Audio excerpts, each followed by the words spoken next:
فنکار کی بناتا ہے جو لائف میڈیا، فنکار کی بناتا ہے جو لائف میڈیا، فنکار کی بناتا ہے جو لائف میڈیا، فنکار کی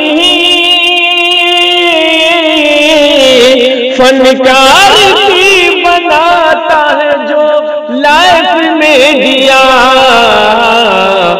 عمران بھائی کا ہے وہ بس کیف میڈیا، عمران بھائی کا ہے وہ بس کیف میڈیا، جی کیف میڈیا، کیف میڈیا، کیف میڈیا۔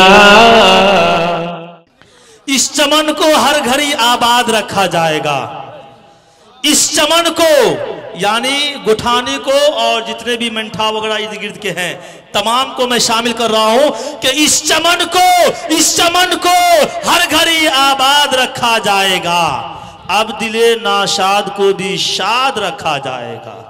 اس چمن کو ہر گھڑی آباد رکھا جائے گا، اب دل ناشاد کو بھی شاد رکھا جائے گا، اور آنے والی نسل بھی نہ بھول پائے گی اسے، آنے والی نسل بھی نہ بھول پائے گی اسے، آج کا جلسہ ہمیشہ یاد رکھا جائے گا۔ میرے محترم بزرگوں، میں آپ کا وقت زیادہ لینا نہیں چاہوں گا۔ کچھ لوگ اشارہ بھی کر رہے ہیں دائیں سے بائیں سے ہر طرف سے کہ چارہ گرو ان کو بلا کیوں نہیں دیتے، کہ چارہ گرو ان کو بلا کیوں نہیں دیتے، اور جو دل کی دوا ہے وہ دوا کیوں نہیں دیتے۔ تو آپ کے دل کی دوا دینے چل رہا ہوں کہ سرکار کے وابستہ جو انسان نہیں ہے، سرکار کے وابستہ جو انسان نہیں ہے وہ لاکھ پڑھے کلمہ مسلمان نہیں ہے۔ جس دل میں نہیں عشق شہنشاہ مدینہ، جس دل میں نہیں عشق شہنشاہ مدینہ، مردہ ہے وہ دل، اس میں کوئی جان نہیں ہے۔ حضرات محترم، ایک ایسے خطیب تک پہنچنے کی جسارت، ہمت، جرأت کر رہا ہوں جو ظلمت کدہ دل میں خوف خدا عشق مصطفیٰ کا چراغ روشن کر دیتے ہیں، جو مردہ جسم کے اندر ایمان و یقین کی روح پھونک دیتے ہیں۔ اگر آیات قرآن کی تفسیر کی طرف متوجہ ہو تو حقائق و معارف کے جواہر لٹاتے ہیں، اگر حدیث نبی کی شرح و وظائف کی طرف مائل ہو تو مسائل علم و عرفان حل ہوتے ہوئے نظر آتے ہیں۔ کسی نے خوب کہا ہے کہ مزہ برسات کا چاہو تو ان آنکھوں میں آ بیٹھو، مزہ برسات کا چاہو تو ان آنکھوں میں آ بیٹھو، سیاہی ہے، سفیدی ہے، شفق ہے، ابر بارہ ہے۔ میں بڑے خلوص کے ساتھ، بڑے ادب کے ساتھ خطیب ذی شان، ذی صلاحیت، ہر دل عزیز، کروڑوں کے مجمع میں سنجیدگی بخشنے والا ادیب، ایوان باطل میں زلزلہ برپا کرنے والا امیر، شہنشاہ فکر و تدبر، فلک خطابت کے نیر تابع علامہ و مولانا مفتی عادل اختر صاحب دامت برکاتہم ہے۔ میں نہایت ادب و احترام کے ساتھ حضرت سے گزارش کر رہا ہوں کہ تشریف لائیں اور اپنی ایمانی، عرفانی، حقانی تقریر سے خوابیدہ قوم کو بیدار کریں۔ اس شعر کے ساتھ حضرت کا استقبال ہے کہ یہ الگ بات کے خاموش کھڑے رہتے ہیں، یہ الگ بات کے خاموش کھڑے رہتے ہیں، پھر بھی جو لوگ بڑے ہیں وہ بڑے رہتے ہیں۔ ایسے اسلاف سے ملتا ہے ہمارا شجرہ جن کے ٹھوکروں میں کئی تاج بڑے رہتے ہیں۔ الحمدللہ وکفا والصلاة والسلام على سیدنا و مولانا محمد المصطفیٰ، اما بعد، اعوذ باللہ من الشیطان الرجیم، بسم اللہ الرحمن الرحیم۔ ام حسبتم ان تدخلوا الجنة ولما يأتكم مثل الذين خلوا من قبلكم مستهم البأساء والضراء وزلزلوا حتى يقول الرسول والذين آمنوا معه متى نصر الله ألا إن نصر الله قريب۔ حضرت صاحب صدر، علماء کرام، برادران اسلام، اور میری ماں اور بہنوں، حضرت مولانا مفتی توحید صاحب مظاہری کا یہ قائم کردہ ادارہ مدرسہ اشرف العلوم،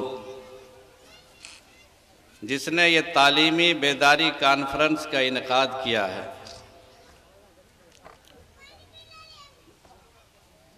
جس قوم کے پاس قرآن جیسی کتاب ہو، جس قوم کے پاس رسول اکرم صلی اللہ علیہ وسلم کی دی ہوئی سنت ہو، جس قوم کے پاس سرکار مدینہ کا اسوہ ہو، جس قوم کے پاس حجاز مقدس کا آئینہ ہو، جس قوم کے پاس پچھلے اور اگلے تمام لوگوں کے علوم کا خزانہ ہو، جس قوم کے پاس ایسا دین اور ایسی کتاب ہو جو کبھی مٹنے والا نہیں ہے بلکہ مٹانے والے مٹ جائیں گے، اس قوم سے زیادہ علم کے لیے بیدار کون ہو سکتا ہے؟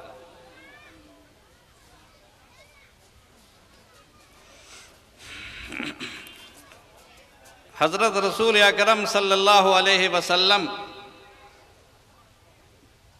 جنہوں نے اس کائنات میں علم کا سمندر جاری فرمایا، وہ دانائے سبل مولائے کل ختم الرسل، جس نے غبار راہ کو بخشا فروغ وادی سینا۔ اگر آپ نہ ہوتے تو کائنات کی کوئی رونق دنیا میں موجود نہ ہوتی، آپ ہی کی طفیل میں یہ ساری کائنات سجی سجائی گئی، بسائی گئی، آباد کی گئی۔ کہنے والے نے بہت خوب کہا کہ سب سے پہلے مشیت کے انوار سے نقش روئے محمد بنایا گیا، سب سے پہلے مشیت کے انوار سے نقش روئے محمد بنایا گیا، پھر اسی نقش سے مانگ کر روشنی بزم کون و مکان کو سجایا گیا، پھر اسی نقش سے مانگ کر روشنی بزم کون و مکان کو سجایا گیا۔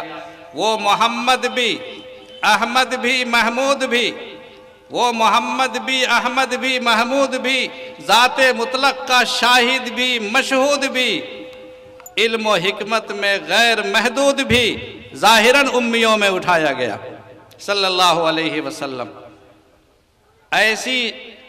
ایسی شخصیت عظما، ایسی ذات اقدس، ایسی نبوت کبریٰ، ایسی رسالت عظما کے ہم لوگ ماننے والے ہیں اور امین ہیں۔ انشاءاللہ یہ قوم کبھی علم سے بے بہرہ نہیں ہوگی۔